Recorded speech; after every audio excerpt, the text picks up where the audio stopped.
My daughter-in-law threw my plate on the floor and yelled, "Get out of my life, you old witch." Right in front of her friends. On Monday, I handed her a letter. She read it and nearly fell out of her chair. That letter held the truth. You know, there are moments in life that just shatter you. For me, it was the sound of porcelain exploding against my son's hardwood floor, followed by the venomous scream, "Old hag, get out of my life." It wasn't just the plate that shattered that night. It felt like my entire world did, right there in front of 20 pairs of eyes, some filled with pity, others with pure embarrassment. It was supposed to be an elegant dinner party at my son Robert's beautiful house, but it had turned into a public execution, and I, Ashley Thompson, a 65-year-old woman who'd spent her life trying to be a good mother, a supportive mother-in-law, a doting grandmother, was the spectacle. Victoria, my daughter-in-law, had made it abundantly clear that none of that mattered. "Mom, please," Robert whispered, his eyes pleading with me, not with her.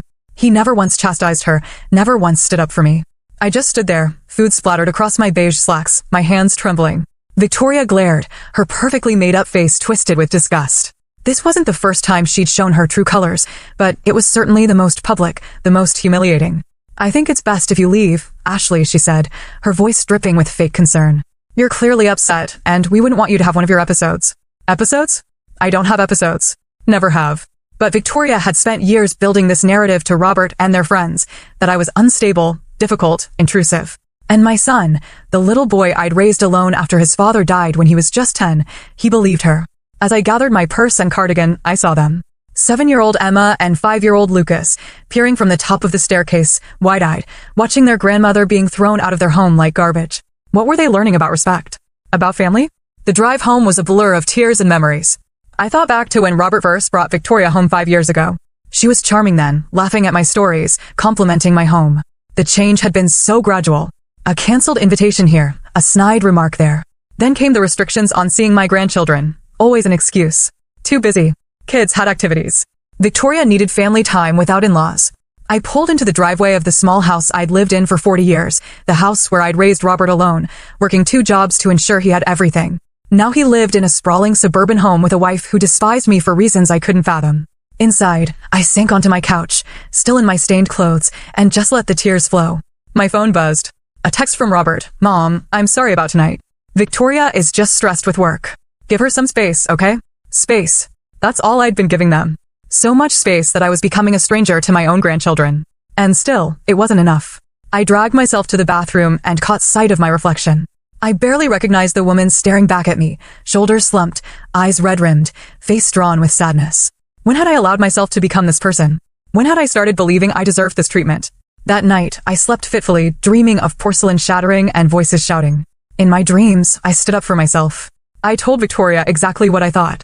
I reminded Robert of my sacrifices. But in reality, I had simply walked away, had bowed, defeated. Morning brought no relief. I called my best friend, Martha, who'd been trying to tell me for years that Victoria was isolating me. "Ashley, enough is enough," Martha said firmly. "You've let that woman walk all over you for too long. When are you going to stand up for yourself?" "What can I do, Martha?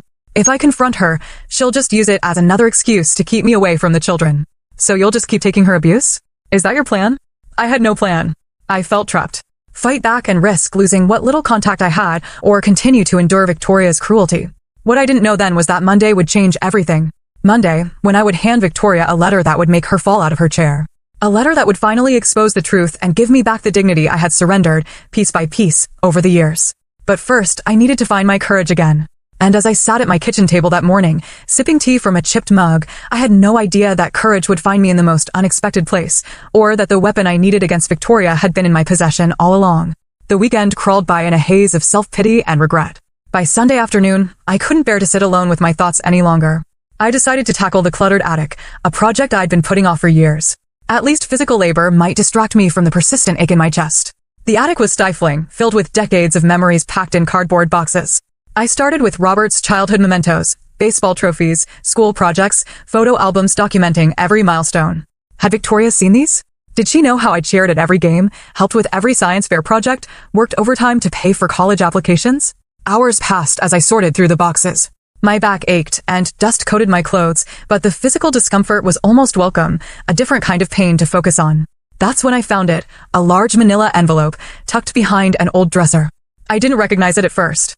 Yellowed with age, the flap sealed with ancient tape. Inside were documents I hadn't thought about in years, the deed to Robert's house. My late husband, James, had purchased that property as an investment shortly before his sudden heart attack. He'd intended to renovate it for rental income, but never got the chance. After his death, I couldn't bear to sell it. It was one of the last decisions he'd made. Instead, I'd kept up the property taxes and minimal maintenance, letting it sit vacant for years.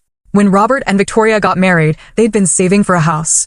I remembered the moment clearly, sitting at this very kitchen table, sliding a key across to my son. "It's yours," I had told him, explaining that his father had bought the property years ago. "Consider it an early inheritance and your wedding present." Robert had been stunned, grateful. Victoria had been ecstatic. What I hadn't mentioned, what hadn't seemed important at the time, was that I had never legally transferred the property to Robert's name. I'd given them the house to live in, but the deeds still listed me as the owner. I stared at the paperwork, my heart pounding. According to these documents, I still own the house where Robert and Victoria lived. The house Victoria had thrown me out of just 2 days ago. I sank onto a dusty trunk, my mind racing. Did they know? Had they ever checked the property records? Given Victoria's reaction to my presence, I doubted she realized she was living in a house that legally belonged to me. As I continued digging through the envelope, I found insurance papers, tax records, and the original purchase agreement. Everything confirmed what I already knew: the house was still mine. I carried the documents downstairs, spreading them across my kitchen table to examine them properly. There had to be a mistake. Surely I wouldn't have forgotten something so significant? But there was no mistake. I had given Robert the key, told him the house was his, but in the fog of grief following James's death, I had never completed the legal transfer.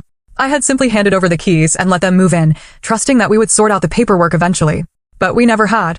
My phone rang, startling me. It was Sandra, a neighbor who lived near Robert and Victoria. "Ashley, I hope I'm not disturbing you," she said hesitantly. "Not at all. Is everything okay?" She paused. I wanted to check on you after what happened at the dinner party. Word gets around, you know." I closed my eyes, humiliation washing over me anew. "I'm fine, Sandra. Thank you for asking." "There's something else," she said, her voice dropping. "I'm not one to spread gossip, but I thought you should know. I've seen Victoria with someone several times now. A man. Not Robert. They meet at the cafe on Maple Street. They seem very close. Yesterday, I saw them in his car. They were kissing." My grip tightened on the phone. The room seemed to tilt. Victoria was cheating on my son. The same woman who had systematically pushed me out of their lives, who had convinced Robert I was the problem. "Have you told Robert?" I asked, my voice barely audible. "No, I thought you should know first." I wasn't sure if I should say anything at all. After Sandra hung up, I sat motionless at my kitchen table, surrounded by property documents and this new, explosive information. Victoria was cheating on my son. She was living in my house. And she had humiliated me in front of everyone. Pieces started falling into place.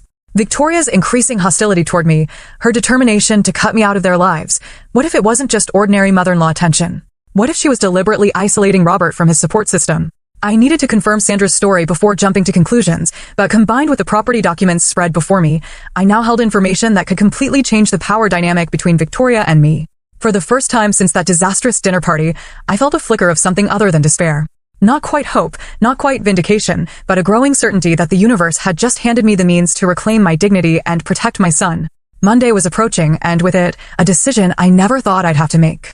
Should I confront Victoria with what I knew? Should I tell Robert about his wife's betrayal? Or should I simply assert my legal rights to the house they lived in?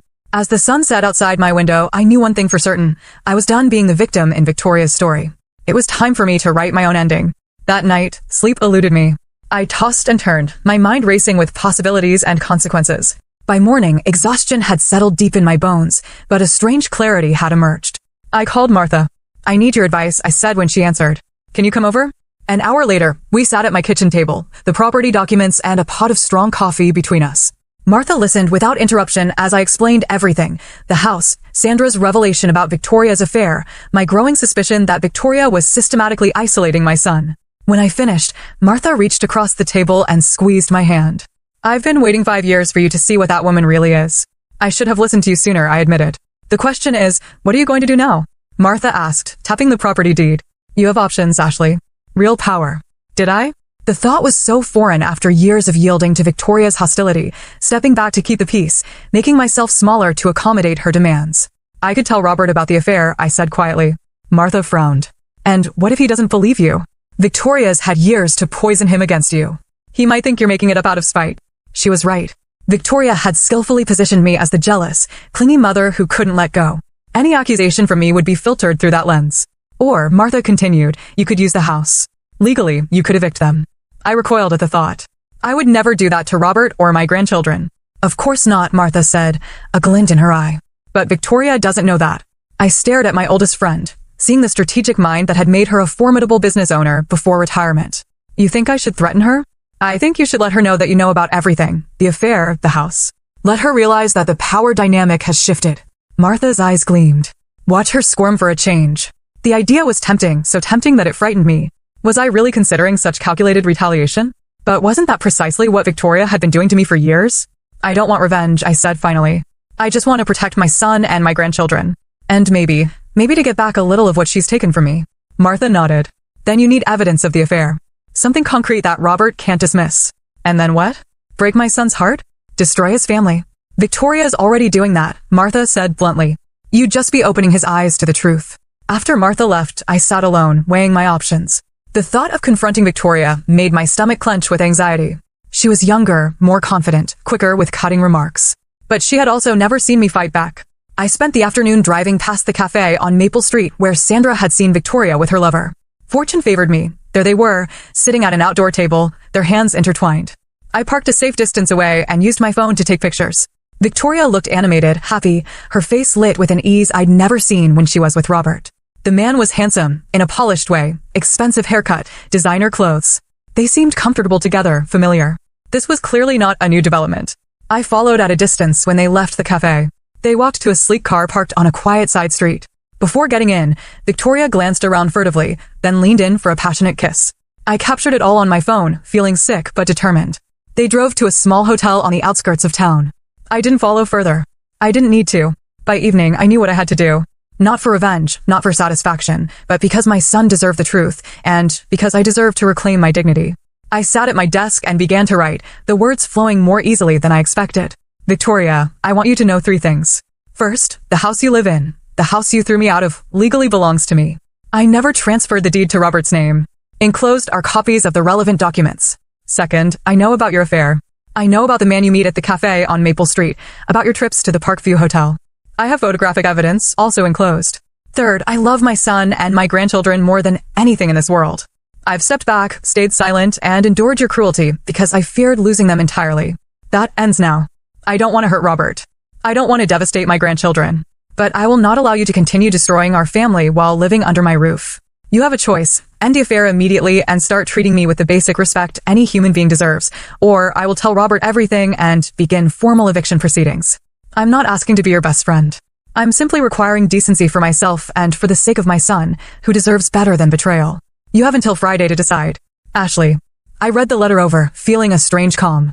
The words weren't vindictive or emotional, just clear, factual, firm. I enclosed copies of the property documents and printed several of the photos I'd taken. Tomorrow was Monday. Tomorrow, I would hand Victoria this letter that would make her fall out of her chair. Tomorrow, everything would change. For the first time in years, I slept soundly, undisturbed by fears of disapproval or rejection. Whatever happened next, I would face it standing tall. Monday morning dawned bright and clear, a stark contrast to the storm brewing inside me.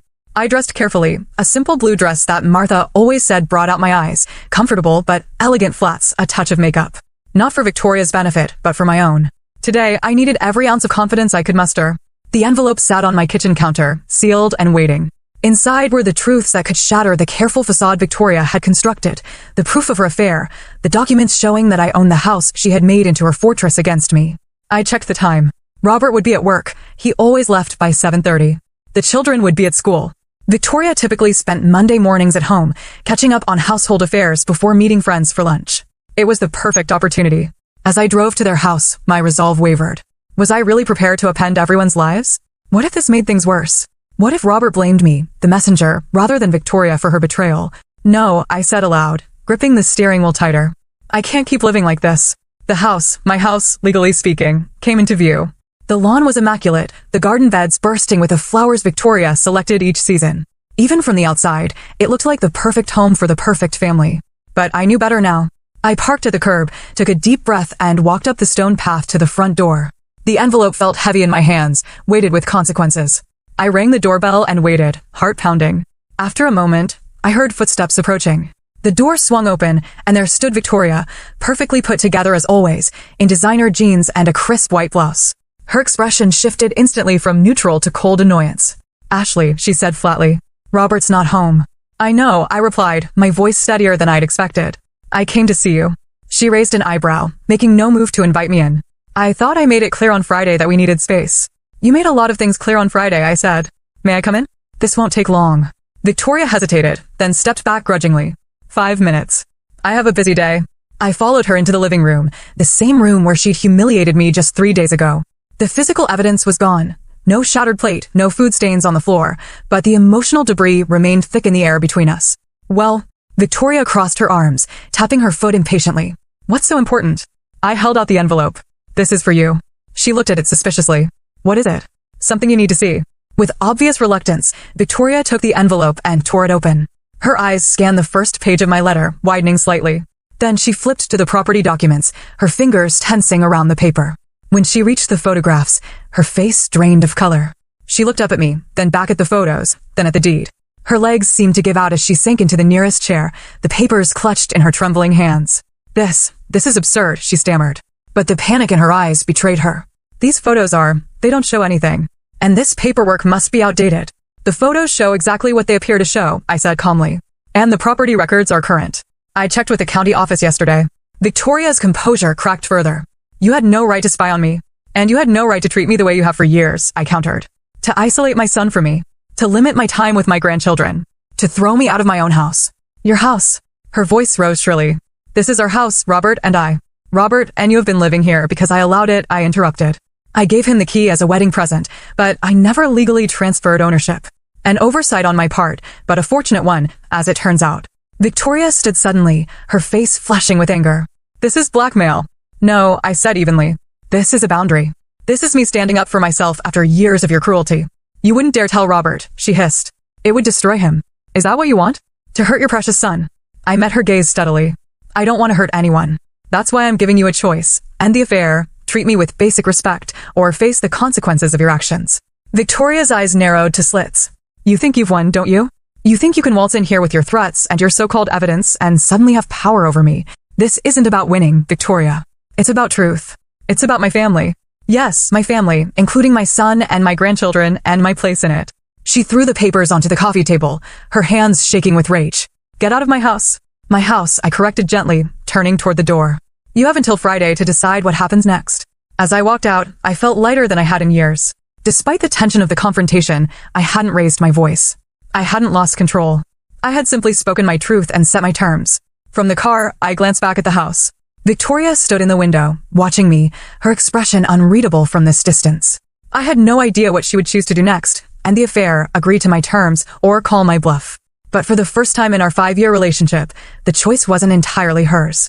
I started the engine and pulled away from the curb, realizing that I was no longer afraid. Whatever happened next, I had reclaimed something essential, my voice. I expected to have until Friday before hearing from Victoria or Robert. I was wrong. By Tuesday evening, my phone was ringing constantly.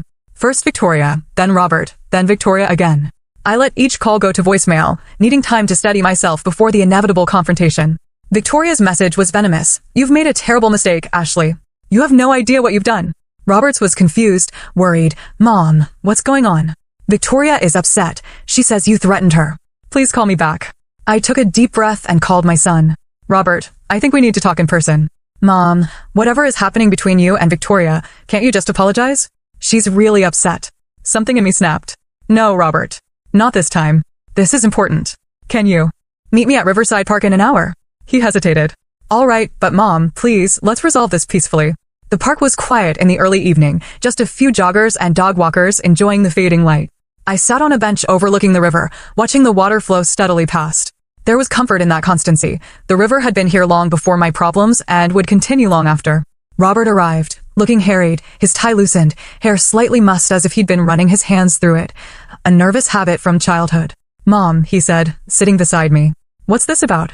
Victoria says you're threatening to evict us. I turned to face him, my heart aching at the worry in his eyes. Robert, there are things you need to know. Things I should have told you sooner. Slowly, carefully, I explained about the house, how it had remained in my name all these years, through oversight, not intention. Robert looked shocked but not angry. Why didn't you say something before? He asked. Honestly, I forgot.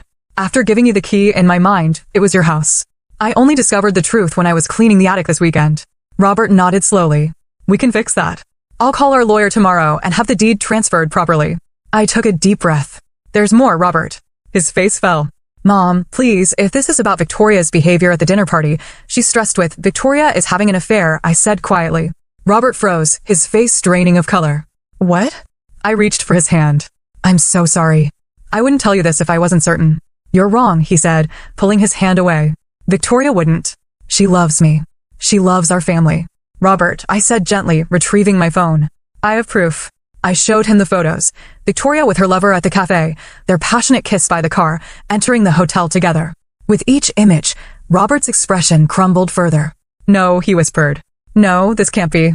I'm sorry, I said again, feeling his pain like a physical wound. I didn't want to hurt you, but you deserve to know the truth. He stood abruptly, pacing in front of the bench. How long have you known? Just since Sunday. A neighbor saw them together and told me. Robert ran his hands through his hair, his breathing ragged. And the eviction threat? Was that real or just to scare her? I would never put you and the children on the street, I said firmly.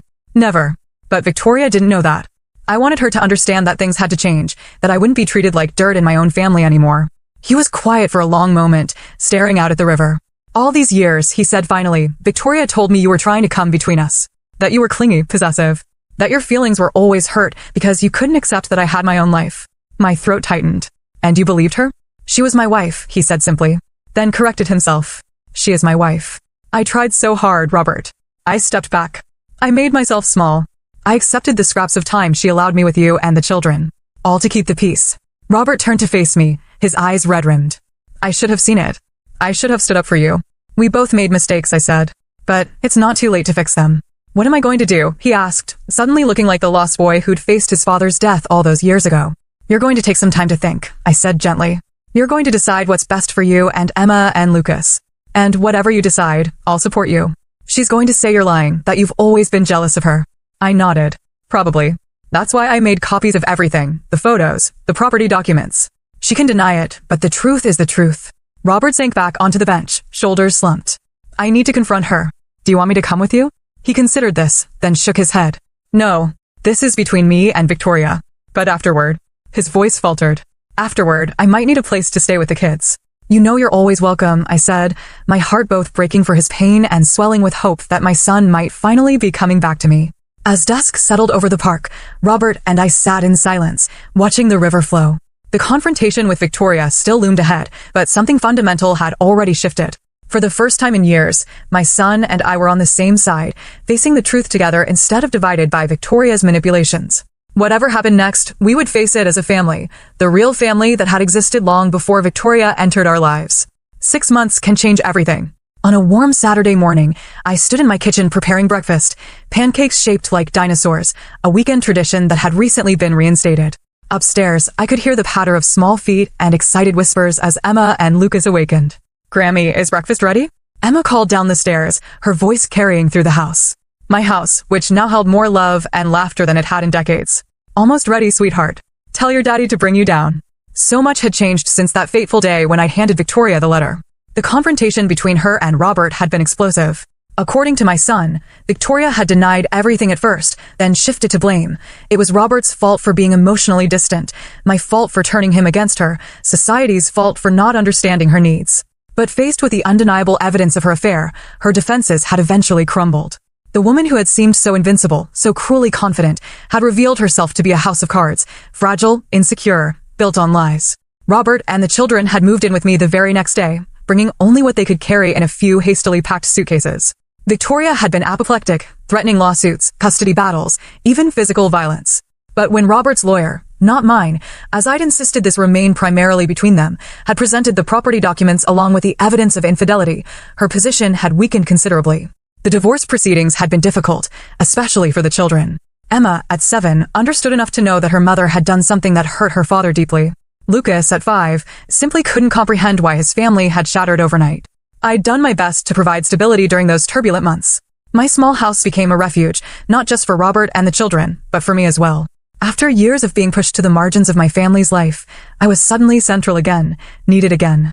Robert appeared in the kitchen doorway, a child clinging to each hand. Good morning, Mom. Something smells amazing. Dinosaur pancakes. Lucas exclaimed, eyes wide with anticipation. I smiled, flipping a triceratops-shaped pancake onto a waiting plate. Who wants the first one? Me. Me, both children shouted, scrambling onto the chairs I'd placed booster seats on. As I served breakfast, I marveled at how natural this felt, having my family around my table, starting the day together, building new routines and traditions.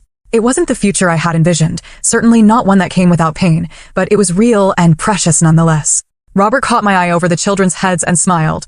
A genuine smile that reached his eyes, unlike the strained expressions I'd grown accustomed to during his marriage. Thanks for everything, Mom. I don't know how we would have gotten through this without you. That's what family does, I said simply. We show up for each other. After breakfast, while Robert helped the children get dressed, I checked my email. Among the usual messages was one that made my heart skip, confirmation that the property transfer was complete. I had officially signed over the house, my house, to Robert. It had been my decision, made after months of careful thought. The house held too many painful memories for all of us now, tainted by Victoria's betrayal. More importantly, it had become clear that Robert needed a fresh start, a home that was truly his, without Victoria's influence or my history. The sale had closed yesterday.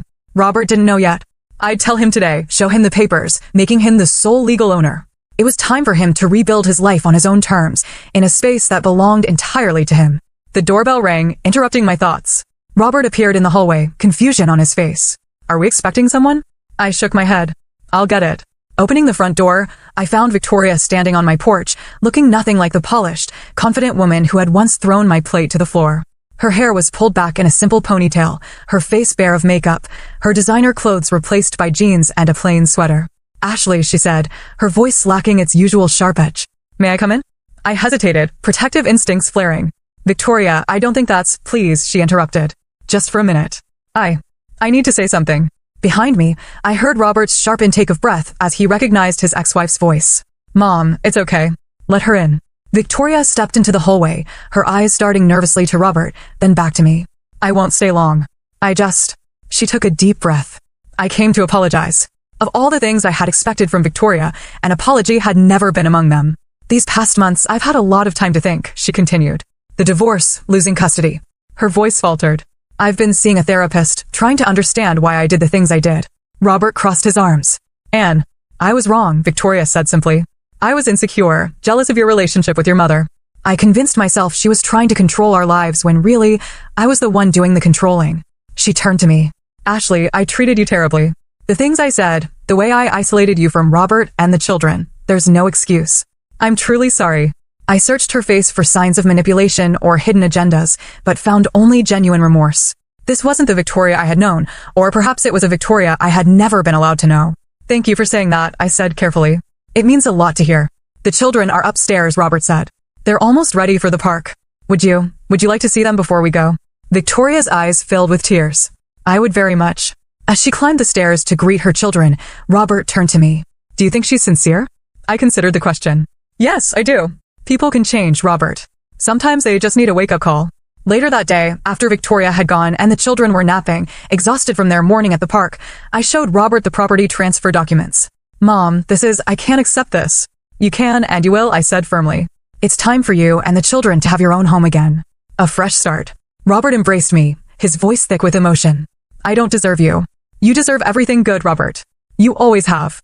That evening, as I sat on my porch watching the sunset, I reflected on the journey of the past 6 months. The pain of that dinner party, the shock of discovering the truth about Victoria, the courage it had taken to write that letter, all of it had led to this moment of peace. I had never wanted revenge. I had only wanted what everyone deserves, respect, love, and a place in my family. In standing up for myself, I had not only reclaimed my dignity, but had also helped my son see the truth he had been blind to for too long. The future was uncertain. Robert and the children would eventually move back into their own home. Victoria would remain part of our lives through the children. Healing would take time for all of us. But as I watched the golden light fade from the sky, I felt a profound gratitude. The plate Victoria had thrown to the floor that night had shattered beyond repair. But my family, my real family, had not. We had pieced ourselves back together, stronger at the broken places, ready to begin again.